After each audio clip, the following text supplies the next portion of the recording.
I haven't You eaten all day, so this is a caffeine injection straight into straight. my agile heart. Oh, you're ready for me, aren't you? Yeah. It's time. Entry music. Da, da, da, da, da, da, da, da, da, da. It's the Bob and Josh show. This is when I love that I get to do the intro because today's episode is Waterfall Bob against Agile Josh, round 3. You be the judge. Decide who won, who had the better comebacks. I feel pretty good about this, especially scenario number 2. Scenario number 1, I came out swinging, maybe a little too heavy. We'll let you decide. Let us know. YouTube comments are probably best. You are watching this on YouTube, right? And you did just hit the like and subscribe button. Cool. Thanks. Helps us a ton. On to the episode.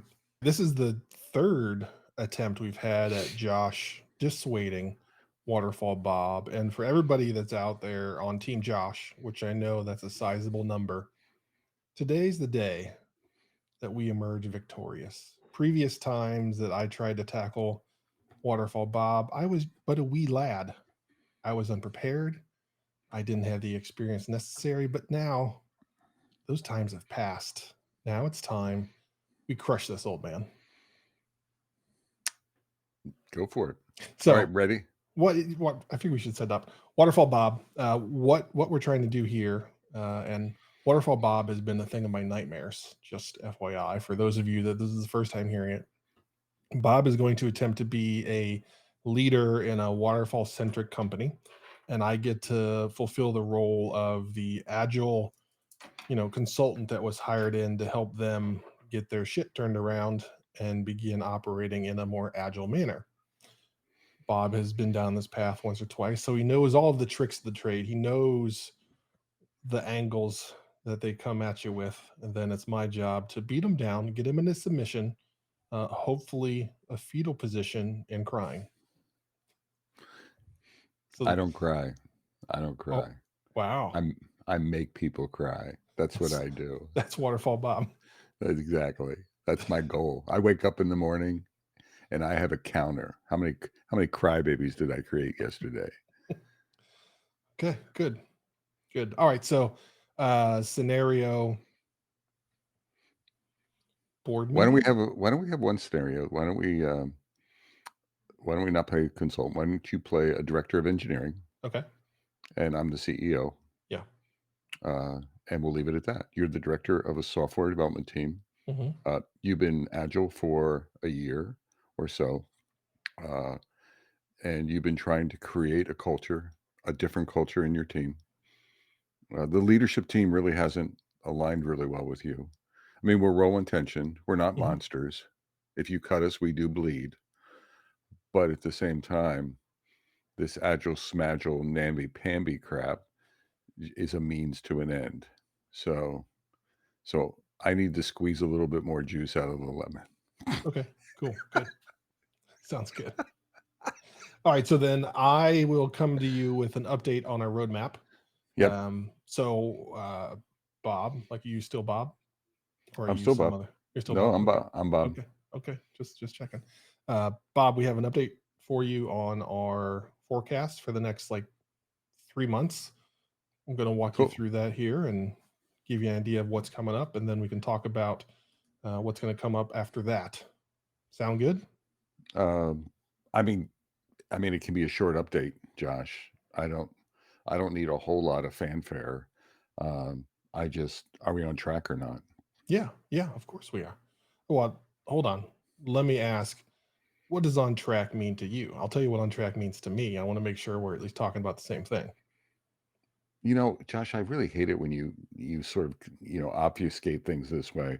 We have a plan of record that last time I checked, unless I'm senile and I'm not, you agreed to, right?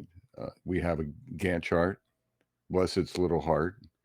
We have a list of components you're going to deliver by the end of the quarter. And so when I say, are we on track? Are you going to deliver to your commitments? Okay. Side note, I had to stifle back some vomit when he said Gantt charts.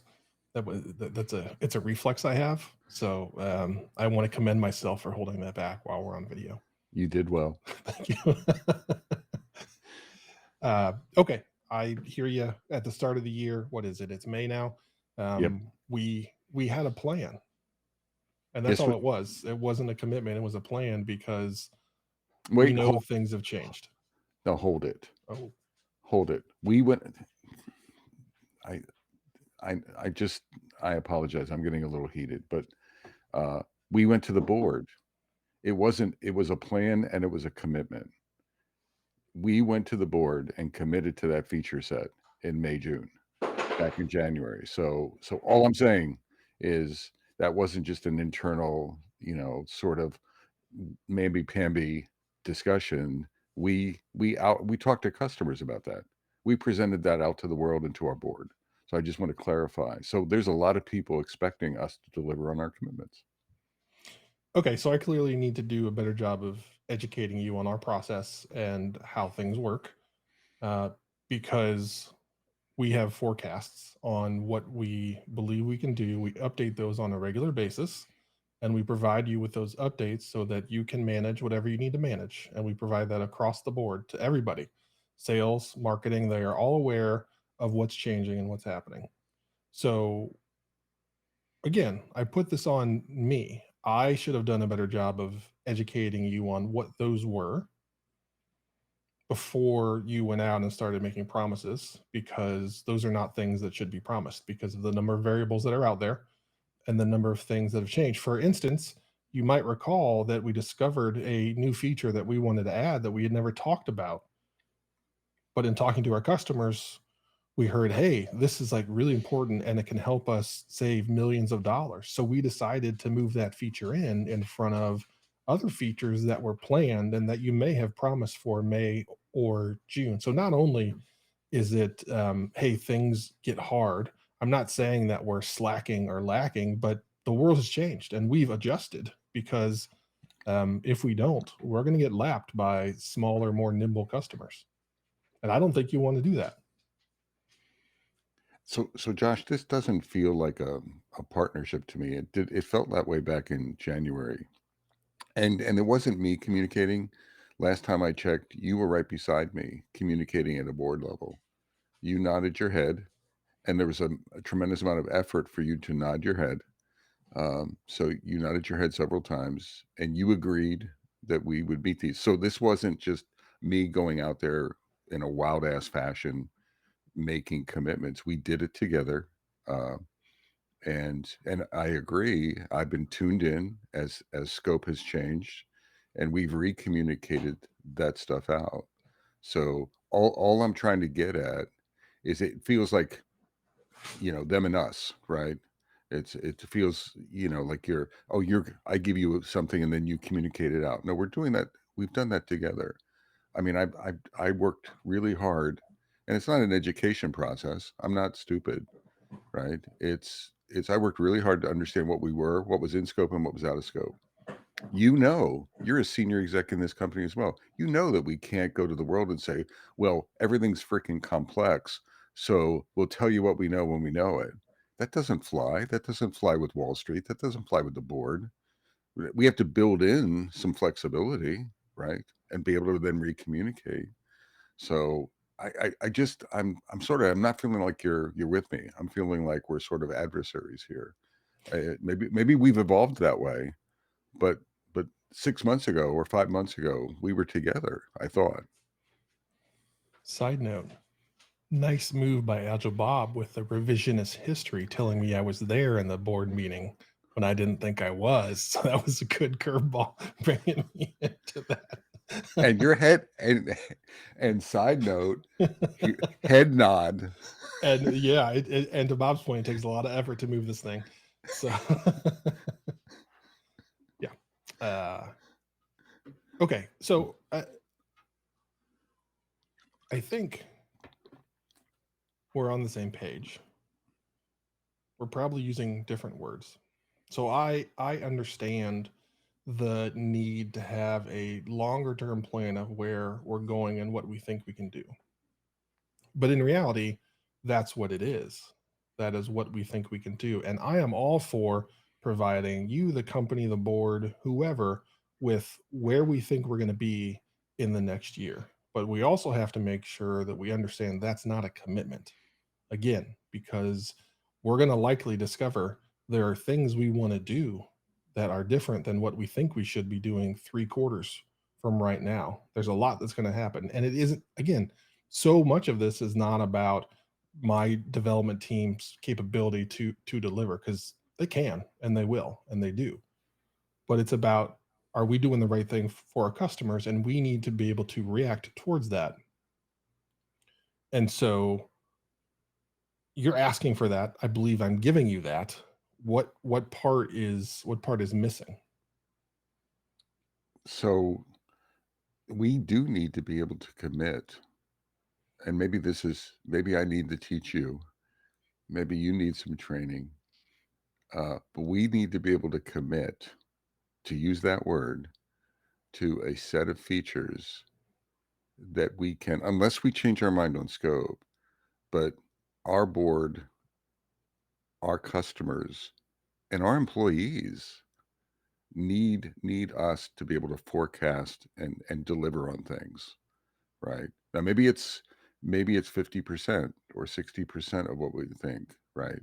I don't know, and I'm not talking about padding, Mhm. but we need to be able to accurately forecast and be able to communicate our commitment to deliver that unless something meaningfully changes.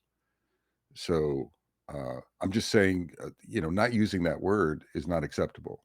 We need to be able to, and part of that commitment is, and we're going to deliver, right? We have Yeah. 100% confidence to deliver on that until something changes. A meteor hits us, then it changes, right? But but we need to be able to commit to that. You need to be able to commit for your team, and the team needs to feel committed to delivering that work, right? We need to be charging to that same set of goals. I get the fact that I don't want us to overcommit, right? I'm not saying that. I get this agile thing. I remember you agilified me. You put me in that one-day meeting with that consultant Bob Galen, for Oh, God's sake. yeah, sorry about that. Yeah, that yeah, that Maybe that haunts got me. maybe That we got off on the wrong foot. that haunts me to this day. All right. So I get it. But we need to be able to use that word. We need to be able to use words like commitment and accountability and responsibility and not feel embarrassed about it. Sometimes I think we dance around those words too much. So what you and I need is, if there's a change, so are we on plan to our commitment back then? And if we're not, why not? And what's the delta? And how do we communicate the why behind that? And then how do we recommit? And then how do we remove that turbulence? Because at some point we can't just keep saying oopsie. So I'll When have we shut up said there. oopsie? We have not said oopsie. So one thing I can guarantee you from myself and my team is that we are responsible and accountable for what we sign up for. The challenge is we are not willing to sign up for committing to something that we have loosely sized 4 quarters from now, because I guarantee you don't want my team and I spending the money and the time to go size things that are a quarter out, knowing those might not be a part of the work we choose to do because things have changed. So we're trying to be responsible here and only dig in deep to make sure we build it well with quality, and the responsibility we have to you, our customers, and the board to build great software. We're focusing on that as opposed to focusing on things that might not happen. To your point, 50%. I think that's kind of low. I think we can do better than that, but I cannot commit to something that we have lightly talked about that is a year from now, and we shouldn't talk about it any more than lightly, because you travel forward, things are going to change. So it's not So it's worth it. It's a bad so investment. so it's January to May. It's not a year, Josh. It's 5 months. So okay, and it's not that long. And so I'm asking you, maybe I'm using the wrong language, right? Maybe I could use language like must-haves, will-haves, nice to haves, or something like that. What I'm really talking about is our must-have list is what we communicated. Are we on track for our must-haves? And I get it, right? But are we on track for our must-haves? Because that's We what we communicated. we are on track for the top priority items that I've updated you on every month of this is what we're building, this is what we expect to deliver, and my team does that. Look, look, Jameson Irish whiskey makes me a little crazy at times. So, and you have a tendency to communicate status when I've been drinking a little bit with customers. Okay. I think you do that on purpose. I really do. So that I don't remember what the hell you said. All right. So yes, maybe you have, but I have no recollection of those events. That's why I should. I'm here today. So we're on track for our must-haves. Yeah, I don't, whatever label you want to put on it, what I will commit to you is that my team will continuously deliver great software on the highest priority items for our company. You're killing me. I should record that and send it to all our customers. Go ahead. My commitment to you is we'll work freaking hard and do our best to get you what you think you need. That I mean, Josh, come on. Robert, Come on. You got to anchor me on something. what would you like me to anchor on? How a home builder tells you that. You're building a home, Josh, in Fuquay Arena, North Carolina. And that's we're working hard every day. We're working on quality. We have high morale. We can't commit to when the house will be done, nor can we commit to the cost of the home. But we'll be very adaptable and etc. I mean, I know I'm exaggerating a little bit, but No. I feel like I feel like you can't give me what I need. Every month, if you remember, it might be whiskey induced. Every month, I provide you with an update of what we expect to deliver in the next three months, and we update it once a month. So that gives you a running view of what we expect to be able to build. So that gives you total clarity over the next 3 months. Also, once a month, I'm going to update you on our next 1 year and what we think we should be building across that timeline. So that way you have the opportunity to provide input of, hey, I don't think the market's going in that direction, or whatever you might think makes sense to us to adjust on. But I'm providing you plenty of opportunities for visibility and feedback on what we're building, when we expect to build it, and what the future looks like. So I'm not sure where we're disconnecting here. So we have a list of 15 features that we committed in January. I'm asking about the top 5 priorities that haven't changed at all. And are we on track to deliver them by June 13th? Oh, the top 5 are done. The top 5 are done. The top 5 are done. So then we're just jerking. So what are you giving me this gobbledygook about forecast, blah, blah, blah. That's what I'm asking about. That's what we talked about to the board. That's what I've shared with you 7 times since then. No, you've not told me that they were done. You've not told me that they were done, those top 5, because they're huge features. They're huge features. And I need to see them because I doubt you. I'm a doubting Thomas. Joshua Q. Anderson. But if they're done, then we have it. They should be close, if not done by now, right? And then there's a set of 4 more that were really nice to have from an increased revenue point of view, and I want to know where they are. I don't want to talk about this. I get the fact that we have rolling wave planning. Again, remember Bob Galen, right? God, oh my God, what a moron! I know. Right? I get what that was about, but I'm talking about 5 and 4 and the rest of the stuff, right? There's a lot of turbulence. And where are we at on that? Because that's what the customers are asking us about. So we're good. Well, we're good. I was gonna go into joking with Bob mode.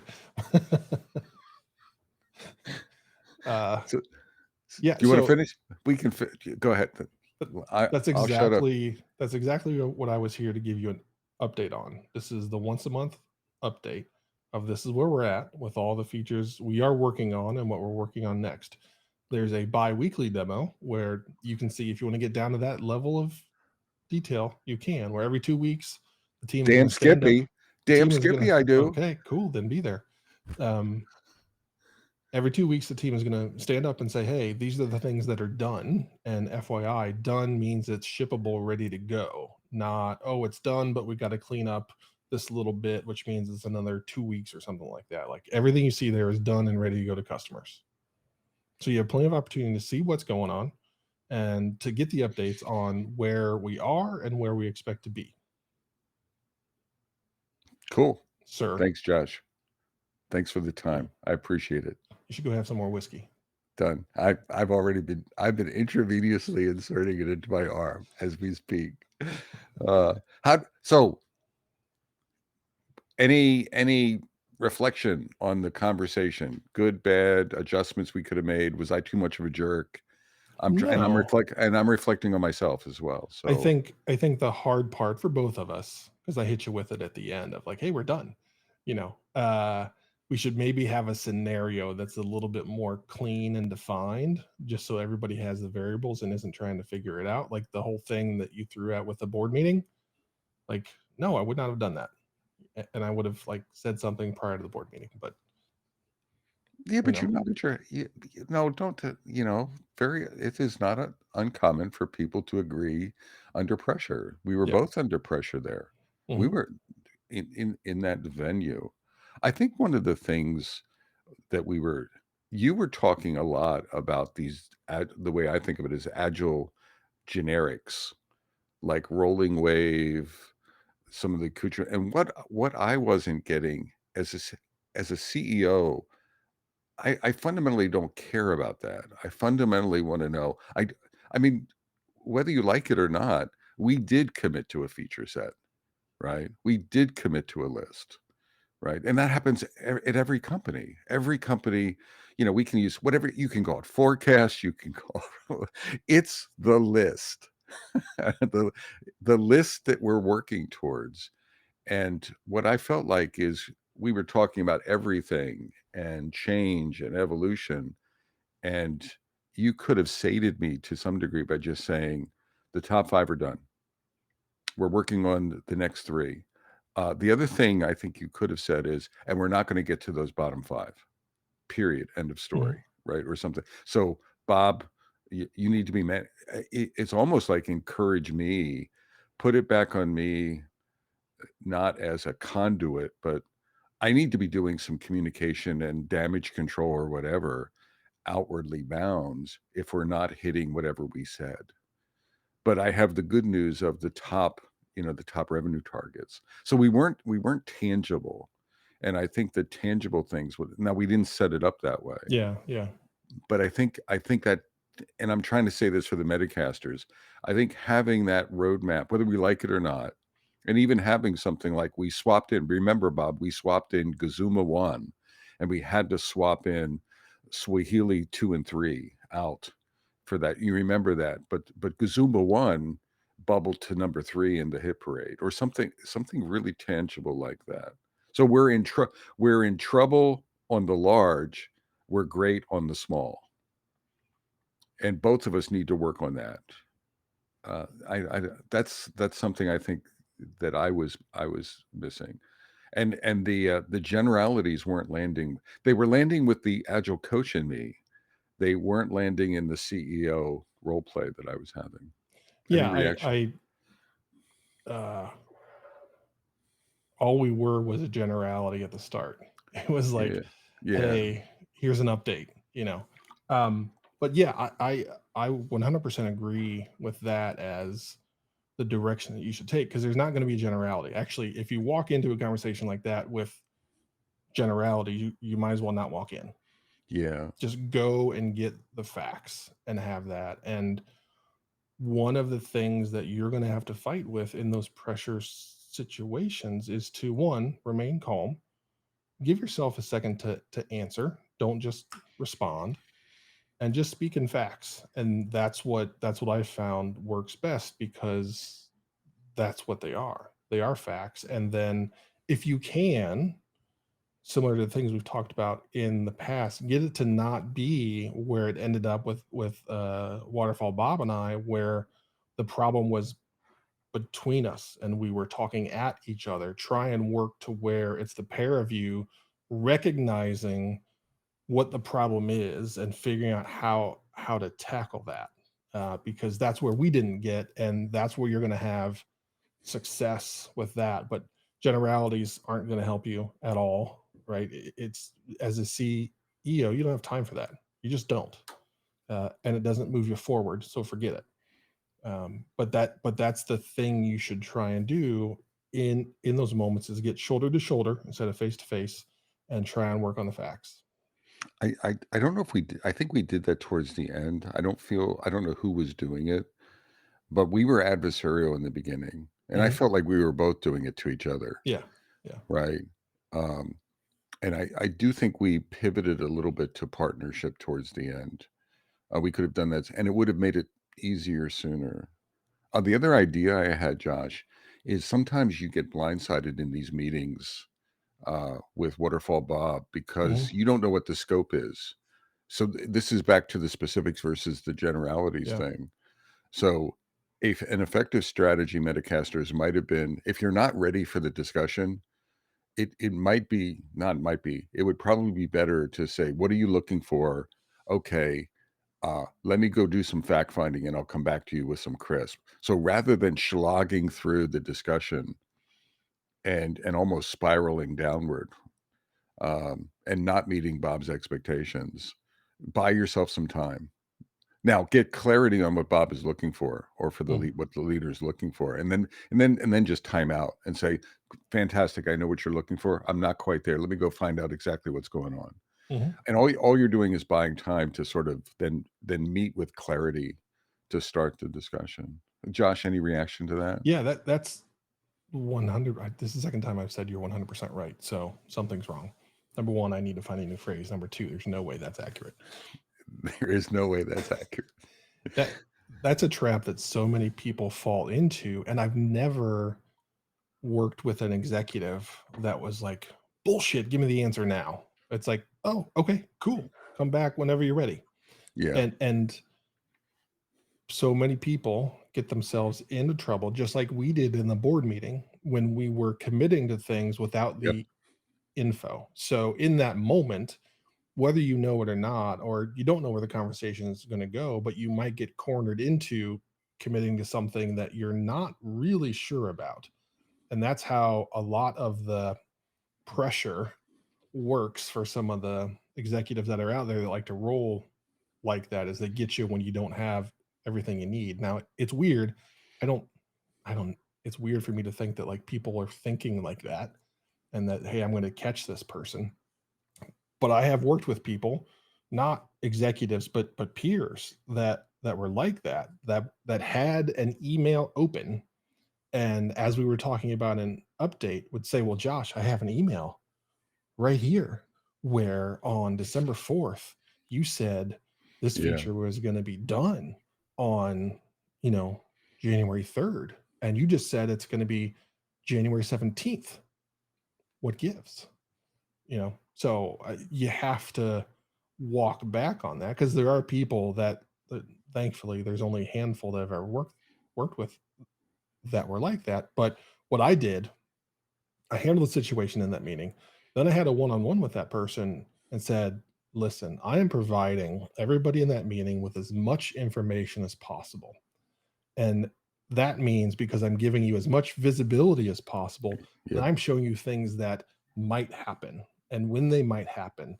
So what I need you to be able to do is use this information for good instead of for bad. And if you can't do that, then I can't share it with you because you're going to Yep. misuse it." Yep. And that, shook them a little bit, but in the end they were forced to understand there's a responsibility that they have with the information that we share about things like that, to use wisely and to use for good, as opposed to use for a hammer whenever something's different than what we thought it was. Yep. So real quickly, with your permission, Josh, I'd like to switch and try another quick scenario Sure. if we could. Yeah. But before we do that, I want to give you kudos. So Metacasters, in the past, Josh has crumbled in the That is face correct. of Waterfall Bob. I mean, crumbled. Yes. And I'm not, and this is not an exaggeration. I'm not disagreeing either. He was like bailing. right? I'll do it. God, I'll do whatever the hell you want. Just let me get out of this situation. All right. I'll sign my children over to Yeah. you. But let me get out. And any Please let me. future children I may have. Exactly. Let me alone, please. So you were firm, you were patient. I don't know if talking about educating me was the best strategy. I triggered on that as a CEO, right? Yeah, As a yeah. CEO, I was really triggering on that. I could have blown up at that, but in general, I think you met me well. You were firm, you were patient, you were professional, and you were so Mhm. kudos to you. So here's another scenario, uh, and I'm going to be the CEO in this case. This is a coaching scenario. You're an Okay, agile coach, okay, so, and you've been asked to come in to do an agile transformation with a couple of other coaches of a moderately sized organization. And I'm asking you for performance input as part of your coaching. We have a PMO with some project managers, and we have some managers that you're interacting with. You've been interacting with them for a couple months. And I'm looking for performance uh, data from you, like who to hire, who to fire, who to put on performance improvement plans as a coach. And I'm going to put pressure on you to tell me that. okay. So pause. I'm normally hired to come in and do that. Okay. So this is not how I get brought in. This is You're into coach. I'm strictly an agile coach, Yes. and And this is contrary to your ethics. okay, yeah, yeah. Okay.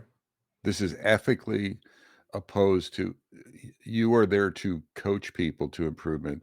The leader's job is Yeah. to figure out performance. Your Well, I feel like job you're is giving away yeah. the jewels. Now I just wanted to make sense because like there's a lot of times where I come in and do that and I'm like, okay, so like But I want to see here's how you handle the pressure. yeah, yeah, gotcha. Okay. All right. All right. Hey Josh, Hey Bob, what's going on? how's it going with the teams? We're a little behind. I'm not seeing the promises of agile, like people bouncing off the walls and millions of lines of code getting produced and stuff. The way the book talks about it, Jeff Sutherland's book, 8 times the work in 100th of the time. You shouldn't laugh when you say I that. know. I'm not seeing the promises, but we're getting close. So how's it going from your point of view? uh, we're making steady improvement. One of the harder things for teams to work through is like we are fundamentally changing the way that they do their job every day. So that takes time. That Yeah. takes the shedding of old habits and building of new. The good things that I see is that we don't have any resistance to the new. There's a lot of times where I come in and work and there's people like, nope, I'm not doing it. They table flip and they Yep. just make a mess out of things. We have a good crew that wants to make this happen and is really invested. So that's fantastic, and we're going to get there. Um, things that are holding us back. Um, we certainly have to do some more work on our backlogs and roadmap because that's how we feed teams. We feed them well, and if they aren't fed well, then there's kind of this stop and start. So that's something I'm working with the product team to make sure that they get better at because it's new for them as well, right? They didn't have all these Absolutely. backlogs and things, so there's some hurdles that are out there, but nothing crazy.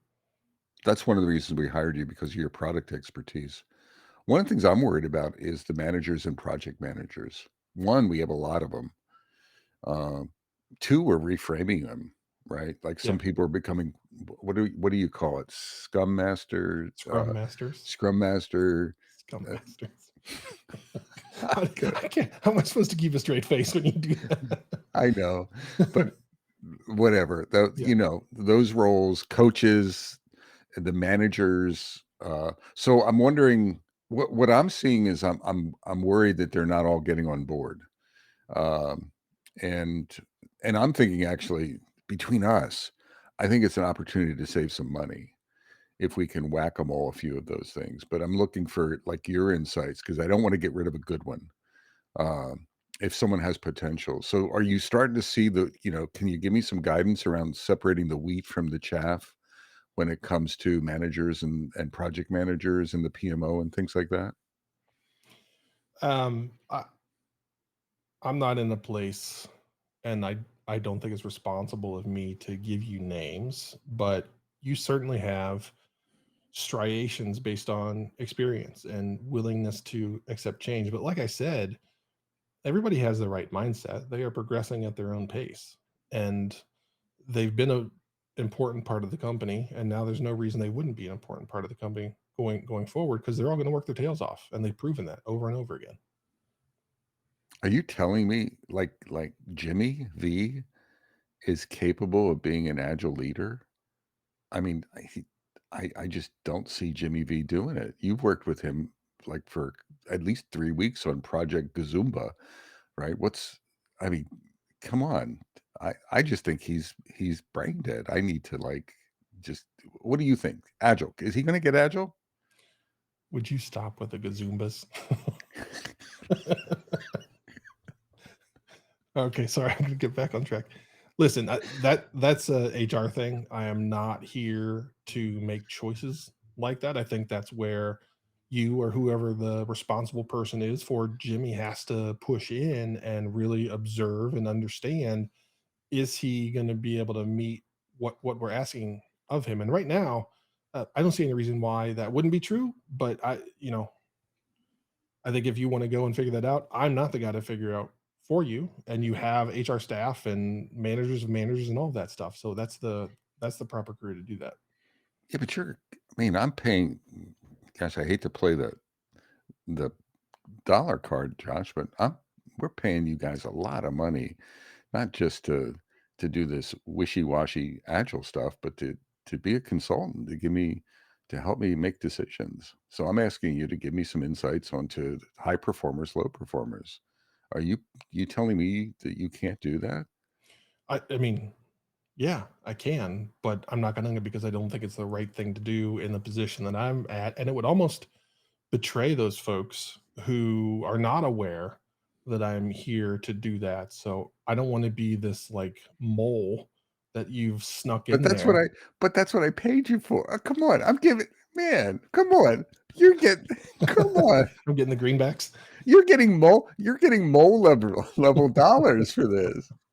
Oh Well, I'm my sorry god. that we got here, and I'm sorry that there's a misunderstanding in what you thought I was going to do, but that's just not in my core ethics of um, operating differently than was expected. Right, All right. going All in right. and being a part of the team and helping them, and not having them know that, oh, hey, by the way, I'm also here to decide who stays and who goes. All right. I'm not comfortable doing that. All right. Well, let's agree to disagree. I'm clearly disappointed. Maybe we can talk about this later. Okay, Okay? Because I'm absolutely disappointed in that position. I understand it, but disappointing. that's All all I right. can ask, is that you understand. Oh, I understand. Don't respect it, but I understand it. Okay. You had to sneak that one in there.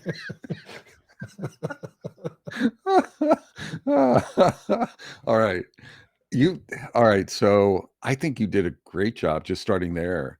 You held the line, and Mhm. you knew it, but it's still hard to hold the line, I Yeah. think, even in a role play like this. Imagine that this was a working relationship, Mhm. even super harder, but I wanted to get into saying no. The heart of this episode, Metacasters, was saying no and playing this role play to sort of give you some ideas on strategies, tactics, but also to show you what it's like to get you to engage as well. So just I wanted to give just another quick perspective. Josh, anything that felt for you? I want to go back to you said you normally do that. Was it hard for you not to do it, or did that bring up any? No, I that's part of the reason why I get brought in at certain points. It's like, hey, you have to tell us, is it the team? Is it the product? Is it a company dysfunction? Right. So Yep. so I often come in to help evaluate a bunch of that stuff. So no, it's not. I just want to make sure I have the right hat on. One of the things that is very helpful is knowing that you're never going to be able to make everyone happy. So as a leader, there's times where there's a decision that has to be made, and Yep. somebody in your team is not going to like it. What I strive for, exactly what we hit at the end before Bob said he didn't respect me, was getting to where people understand. Yep. So I always want to get folks to understand why this is happening, and I recognize that they might not agree with it. That's okay. But especially with devs, what I've found is that if you just present the facts and the logic, knowing who they are and how they worked, with everything being like logic based, with like the literal work that they do is based with that clicks with them, and like, oh, I get it. I hate it, but I get it. And so that's a thing that I always strive towards whenever I'm trying to make a big sweeping change or a big announcement or something like that, is making sure everybody can understand, Yep. even though they might not like it. So that's the same thing you have to do here, is get your peer here, whoever the right term is, to be on the same page where they see it and they accept it. To Bob's point, he doesn't like it. He doesn't like me anymore, but that's okay. I'm not sure he ever did. Yep. I think Josh said something important, Metacasters, which was we didn't. So very, very often, how you set the stage in the beginning is crucial, and then you can not use it, but reference it. So he's like, because I blindsided him because we had not set that up. He was here to coach, not to serve as, sort of the Grim Reaper Yeah. for the organization. Now, if I would have raised Grim Reaper role in the very beginning, that would have and he bought into, yeah, okay, and Mhm. it'll cost you an additional something Yeah. or whatever it is. Well, then we were on the same page. I think that same lot, like the beginning of a project. Remember the last setting the stage of, in January we're planning this. What is the top 5? And Mhm. always coming back to, what are we setting the stage? Where is the risk? Where's the variability? And really being laser focused on that and crystal clear on that. I think it's the same thing here. Setting the beginning, setting the scope or the agreements in the beginning of anything is really important if you can. And that's what we did. That's what we didn't do in this case. Mhm. And then he brought up the ethical. The other thing I think you illustrated, Josh, is this crucial. There was no wiggle. So there was wiggle room in your language when we were navigating the feature list in the Yeah. first Yeah. scenario. There was no. Did you notice how firm you were? Yeah. I mean, there was no wiggle room whatsoever. It was non-negotiable. That was a firm no, and I love the way you did that. It was just that there was just no. It was just matter of fact. It was just Mhm. absolutely matter of fact, and that was appropriate in the different. I think those stances were appropriately different in both Yeah. scenarios. Yep. Are we done? I think we're out of scenarios. Not Yeah, out we're of. never out of No, scenarios. no, no, Yeah. Yeah. no. I think So we did a decent job. Again, things to walk away with. If you're not if you're not walking in with all the facts, don't walk in. If you get caught where you're asked for things that you don't know, back out respectfully and honestly. Say, okay, cool. I I don't have enough to give you a answer you can like work with right now. Give me a day and I'll come back. I'll get you that answer. And then lastly, when it comes to things of ethics, which for me was part of the first scenario, as well, not as much, but it was a flavor. Uh, you're gonna have to stay true to that. Otherwise, they're not really your ethics. It's just something that you kind of like. So you have to decide, is this a core ethic for me? And is it really an ethic? Or is it something that's just kind of nice to have when it's easy? But it's going to be those hard moments where you're really going to get tested and find out, okay, yeah, that really matters to me because I sat up and like I was clear and I was firm. And so that's when you really identify those things that are core to who you are as a whatever your role is. I was going to say the same thing, Josh. It's that ethical. It's that grounding on your ethics, right? And being clear. It's sort of the same thing.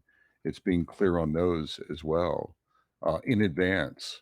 Mhm. Uh, being clear on who you are and what your boundaries are, and when you're getting pushed to those boundaries, and then having that, I don't even want to say courage, but it's having the wherewithal to say, to it's just say no. Mhm. There's some point where if you start waffling, it gets dangerous in both cases. When you get off track, you can do it, but it's more dangerous to waffle and to succumb than it is to be grounded. It really is, short term and long term. It may be short term sort of palatable, but longer term it's not palatable. And you lose Right. your if you're in a leadership team in a leadership role, you'll lose your teams very quickly. So with that, and I don't know if we'll ever revisit, but Josh, I'm going to give you a high five. You really responded. You didn't succumb. I'm a little disappointed that you didn't crumble, but maybe it was the caffeine? Do you think it helped? The, Yeah. Yeah. Oh, yeah. Totally. the Yeah. caffeine I, tension. well, it, and like right out of the gate, I was adversarial because I You wanted you you to like I wanted you to just you run were a out of little you things. were. So Yeah. I think feistiness Yeah. is as Metacasters being a little feisty.